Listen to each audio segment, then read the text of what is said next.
Welcome to the West Wing Week, your guide to everything that's happening at 1600 Pennsylvania Avenue.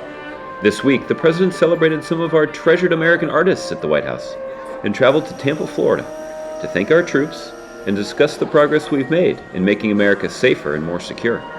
That's December 2nd through December 8th, or... And this year I was especially looking forward to seeing how Joe Walsh cleans up. Pretty good. On Sunday, the President and the First Lady welcomed the Kennedy Center honorees and their families to the east room of the White House. Remarkable individuals who've created the soundtrack to our own lives, on road trips, in jukebox diners, folks who've mesmerized us on a Saturday night out at the movies or at a concert hall. Their legacies are measured not just in terms of works of art, but the lives they've touched and creating a stronger and more beautiful America. Please join me in saluting our extraordinary 2016 Kennedy Center honorees.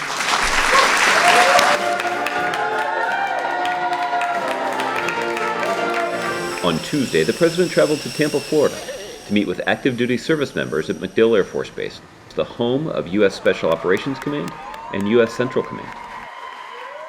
While there, he thanked our troops and shook some hands, and then he discussed the progress we've made over the past 8 years in fighting terrorism at home and overseas. In other words, we are a nation that at our best has been defined by hope and not fear. A country that went through the crucible of a civil war to offer a new birth of freedom, that stormed the beaches of Normandy, climbed the hills of Iwo Jima, that saw ordinary people mobilize to extend the meaning of civil rights. That's who we are. That's what makes us stronger than any act of terror. Remember that history. Remember what that flag stands for. For we depend on you, the heirs to that legacy, our men and women in uniform, and the citizens who support you.